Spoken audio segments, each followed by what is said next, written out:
আসসালামু আলাইকুম ওয়া রাহমাতুল্লাহ। আলহামদুলিল্লাহ, আসসালাতু ওয়াসসালামু আলা মান লা নাবিয়্যা বা'দা।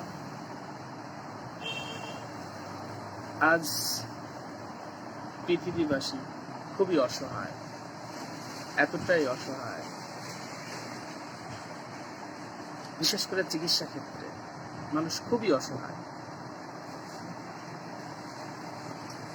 অনলাইনে ঠিকমতো সময় দিতে পারছি না, চেম্বারে প্রচুর পরিশ্রম করতে হচ্ছে। এদিকে মানুষের জনজীবন খুবই বিপন্ন, লকডাউন, কিন্তু কিছুতেই কিছু হচ্ছে না। কারণ সবাই পড়ে আছে ওই ভাইরাস, ব্যাকটেরিয়া, ফাঙ্গাল ইনফেকশন নিয়ে। তাদের কাছে সিক মানেই হচ্ছে এই ইনফেকশন দ্বারা আক্রান্ত হয়ে বা কোনো রকম ঠান্ডা গরমে অসুস্থ হলে সেটাকেই সিক বলা হচ্ছে, এবং সেটার জন্যই ওষুধ দেওয়া হচ্ছে। টিউমারটা হয়েছে সেটার জন্য ওষুধ দেওয়া হচ্ছে। কি হোমিওপ্যাথি, কি অ্যালোপ্যাথি, প্রত্যেকটা ব্যাধিতেই একই অবস্থা। সবাই শুধু ওই সুগার লেভেলটা, ওই প্রেশারটা, এগুলো নিয়েই ব্যস্ত। কিন্তু মানুষের জেনেটিক প্রবলেমের কেউ গুরুত্ব দেয় না। আজ খুব অসহায়। কিছু উদাহরণ দেই, কয়েকটা উদাহরণ। গত 2-3 দিন আগে ভাই একটি থানায় কর্মরত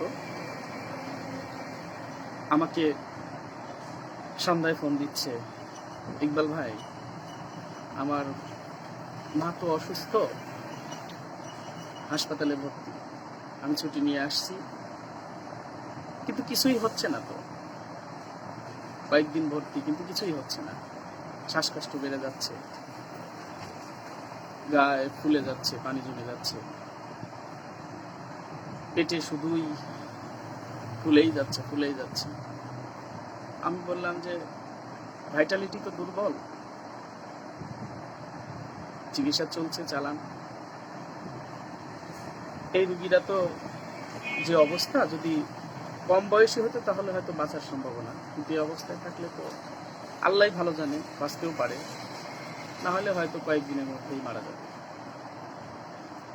তখন আমাকে বলছে আমার পরিবারের ক্যান্সার বিশেষজ্ঞ, সেও এটাই বলেছে, মেডিসিন বিশেষজ্ঞ, সেও এটাই বলেছে। কি করতে পারি? বললাম আমার চিকিৎসা তো এখন আমি যে ওষুধগুলো ব্যবহার করি এগুলো তো জেনেটিক চিকিৎসা, কোনো রোগের জন্য চিকিৎসা দেওয়া হয় না। জ্বর হোক, ঠান্ডা হোক, কি শ্বাসকষ্ট হোক, কি এগুলোর জন্য আমরা এখন আর চিকিৎসা দিই না, কারণ ওগুলোর চিকিৎসা সবাই দিয়ে দেয়। রোগীদের বলেই থাকি যে জ্বর আসলে আপনারা প্যারাসিটামল খেলেই খেতে পারেন, আর যদি একটু কষ্ট করতে পারেন করবেন, আমাদের ওষুধগুলো আশা করা যায় ঠিক করবেন। এরপরে সিরাজগঞ্জ মেডিকেলে ভর্তি। আমি বললাম যে কোনো চিকিৎসা নিয়ে না, মেডিকেলেই থাক, হাতুড়ে চিকিৎসা করার দরকার নেই। সে আমাকে বলছে আপনি তো হাতুড়ি ডাক্তার না, যদিও আমি নিজেকে হাতুড়েই মনে করি। শুধু বলছে যে আপনি চিকিৎসা দিবেন কিনা। বললাম কেউ আসলে তো, এখন তো আমি ওষুধ কিভাবে পাঠাবো, আসলে চিকিৎসা দিব। সে সন্ধ্যার সময় মোটরসাইকেল নিয়ে রওনা দেয়, আবার 9টার সময় ওষুধ নেয়। ইতিমধ্যে তার মাকে সিরাজগঞ্জ মেডিকেল থেকে রেফার করেছে বগুড়া জিয়া মেডিকেলে। 9টার সময় ওষুধ দেয় চেম্বার থেকে, তারপরে নিয়ে জিয়া মেডিকেলে যে খাওয়াবে, এই চিকিৎসা চলছে, সেখানেও কিছুই হয় না। হজরে আমাকে ফোন দিয়েছে, ভাই আপনার ওষুধ 5 বার খাওয়ানোর পরে মায়ের শ্বাসকষ্ট চলে গেছে, অস্থিরতা চলে গেছে, সে আগের চেয়ে অনেক বেটার ফিল করছে, খোলাটোলাও কমে যাচ্ছে। তারপরে দুপুরে বলছে যে কয়েকদিন আগে পেট ব্যথাটা ফিরে আসছে। বললাম ঠিক আছে, আপনাকে যে নিয়মে বলা আছে ওটা চালান, মেডিকেলের চিকিৎসাও চলছে। আর এত যাই করুক, সবারই একই আশা। কতটা অসহায় আজকে চিকিৎসা। আজকে আবার বলছে যে আলহামদুলিল্লাহ আমার আম্মা সব দিকে ভালো আছে, আপনার ওষুধ নিয়মিত চলছে, এখন খুব ভালো আছে। একটা মানুষ পাবনা সিরাজগঞ্জ থেকে মোটরসাইকেল চালিয়ে সন্ধ্যায় রওনা দিয়ে আবার রাত 9টায় চেম্বারে এসে, পাবনাতে এসে আবার লকডাউনের মধ্যে সে মোটরসাইকেল চালায় বগুড়া জিয়া মেডিকেলে গিয়ে সেখানে যে ওষুধ খায়, তাহলে কতটা অসহায়, কতটা অসহায়, খুবই অসহায়। এই লকডাউনের মধ্যেও আমি চেম্বারে একটু আবহাওয়া খারাপ, হয়তো কিছু সময় দেরি হয়েছে, ছেলেটাও অ্যালোপ্যাথি ডিসপেন্সারিতে নিয়মিত ওষুধ বিক্রি করে। যাই হোক, এই লকডাউনের মধ্যেও নাটোর থেকে চলে আসছে, কত চিকিৎসা করবে, কোথাও তো কিছু হয় না। আজকে তার বাবা সহ বলছে যে আমার ছেলে আগের চেয়ে অনেকটা পরিবর্তন লক্ষ্য করছে, অনেকটা। আজকে চিকিৎসা করতে করতে তার কান দুইটা নষ্ট হয়ে গেছে, মেশিনেও কাজ করে না, অথচ বয়স আমার বয়সে। বড় বড় ডাক্তাররাই তো সব চিকিৎসা দিয়েছে, সবাই পিএইচডি, কেউ এফআরসিএস করা, আর আছেই তো সিম্পল, কিন্তু কিছুই তো হচ্ছে না। সাময়িক একটু রিলিফ দিচ্ছে, পরে আবার ভিতরের অন্য অর্গানগুলোতে ক্ষতি করছে। এতক্ষণে মানুষের মেজাজ, শারীরিক, মানসিক বিভিন্ন পরিবর্তন আসছে আস্তে আস্তে। ওই যে সুনাম অতটুকুই, যে জ্বরটা 5 দিনে 3 দিনেই ভালো করে দিল, ওই যে সুনাম অতটুকুই যে ইনহেলারটা নিলেই শ্বাসকষ্টটা কমে যাচ্ছে, এতটুকুই শোনা। ওই কেটে দিলেই টিউমারটা চলে যাচ্ছে, ক্যান্সারের ওখানে টিস্যুগুলো কেটে দিয়ে কেমোথেরাপির নামে বিষাক্ত বিষগুলো দিয়ে মানুষ পরে 6 মাস পরে মারা যাবে, সমস্যা নাই, কিন্তু 6 মাস তো খুব ভালো আছে না, 1 বছর তো ভালো আছে। সবচেয়ে বড় কথা আজকের এই যে আমরা জানি যে ব্রেস্ট ক্যান্সার, এটা তো কিন্তু সিম্পল ক্যান্সার। এই ক্যান্সারে এমনিতেই মানুষ কিন্তু বেঁচে থাকে, 10-20 বছরও বেঁচে থাকে। এইগুলোতে দেখা যাচ্ছে অপারেশন করে কত রকমের কি করে কেমো দিয়ে, মানে মরার উপরে আরো মেরে কিছুদিন তো থাকবেই, কারণ এমনিতে ব্রেস্ট ক্যান্সার কোনো প্রাণঘাতী না যে খুব বেশি প্রাণঘাতী। এটাতে বাবা হয়তো মডার্ন মেডিসিন কি করছে, মডার্ন চিকিৎসা ক্যান্সারকে ভালো করে দিচ্ছে, আসলে ভালো করছে না তো। যাক, এটা নিয়ে আমার সমালোচনা। কতটা অসহায় একটা রুগী, আমাকে সাহস করে ধরে নিয়ে আসছে আমার একটা রুগী, কারণ ওই রুগীটাতে আমার খুব বেশি মানে সময় দিয়েছি একটু। সে এতটাই কনফিডেন্স যে ধরে নিয়ে আসে ক্রিটিনিন লেভেল 7।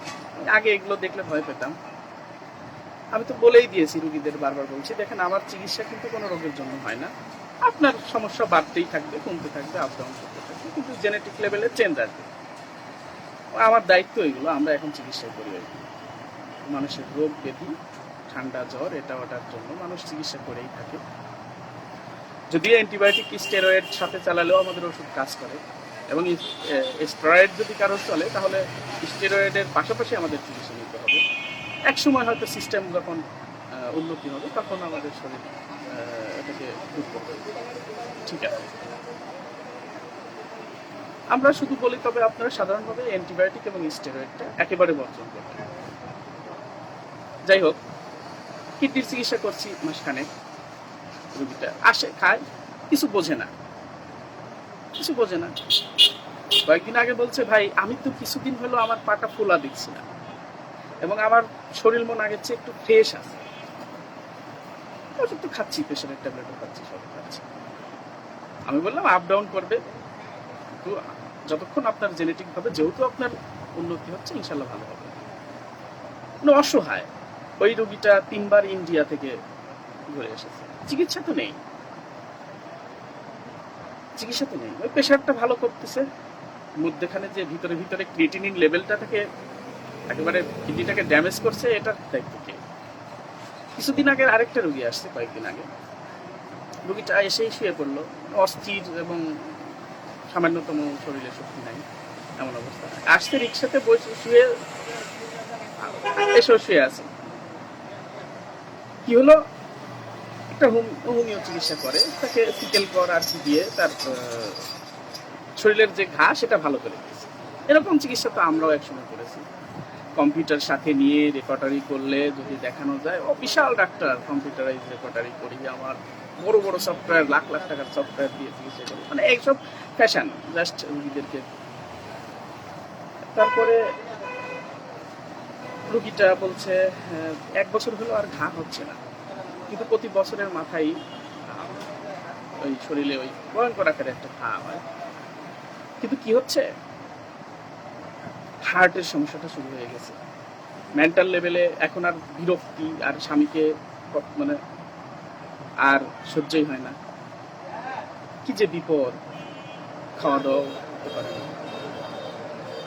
এই যে ভালো করে দিছে, বললাম এটা তো ভালো হয়নি, এটা তো আবার আসবে। মানে মানুষের মেন্টাল লেভেলের যে কি হচ্ছে এবং জেনেটিক লেভেলকে শুধুমাত্র জোর করে, কারণ মূলত আমাদের সুস্থতা অসুস্থতা তো আল্লাহ তাআলা দিয়ে রাখছে। আমাদের যখনই শরীরের মধ্যে হার্মফুল জিনগুলো ইনঅ্যাক্টিভ, মানে তাদের কাজগুলো বোঝা যায় না তেমন, তখন আমাদের শরীরের যেই ইউজফুল জিনগুলো আছে সেগুলো ভালো ভালো প্রোটিন এনজাইম রিলিজ করে। তখন আমাদের শরীর তো বুঝতে পারে না, ভালো থাকে, মন মেজাজ ভালো থাকে, পড়ালেখা করতে ইচ্ছা হয়, ধর্মকর্ম করতে ভালো লাগে, কাজ করতে ভালো লাগে, সবই ভালো লাগে।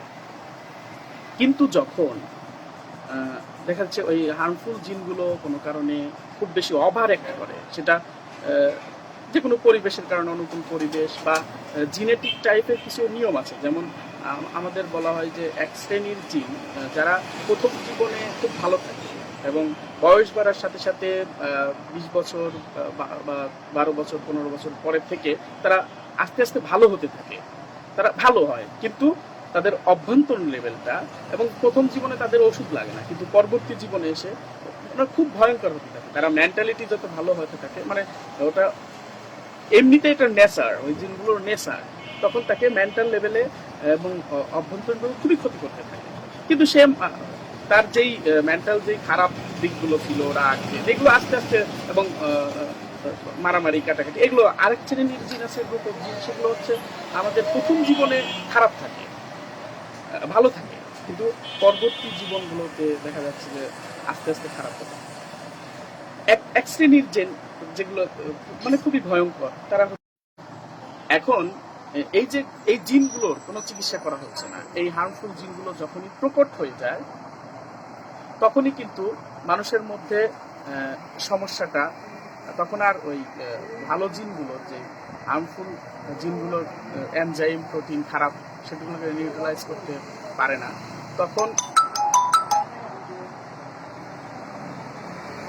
তখনই মানুষটার মধ্যে সমস্যা ব্যাপক আকারে দেখা দেয়। এগুলোর তো চিকিৎসা হচ্ছে না, এরকম প্রায় ঘটনার সম্মুখীন হচ্ছি।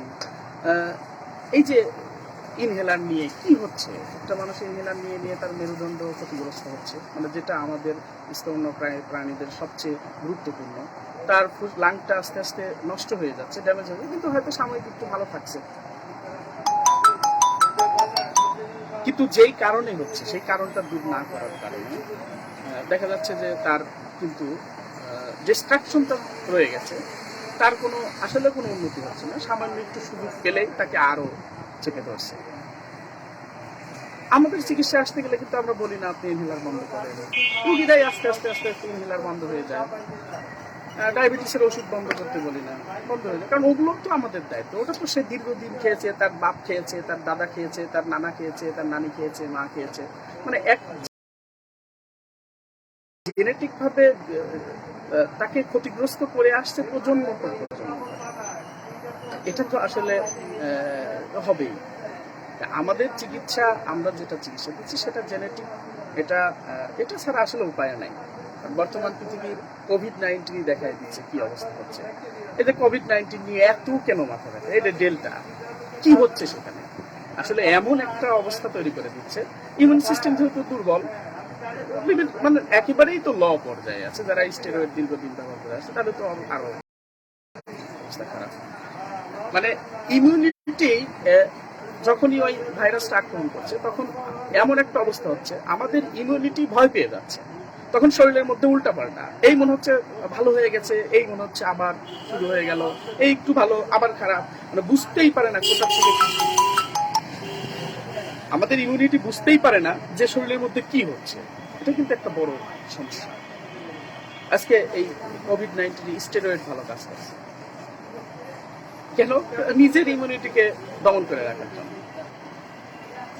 আজকে মানে মানুষ এতটাই অসহায়। যাই হোক, আমি আর সময় দিতে পারছি না। আসসালামু আলাইকুম।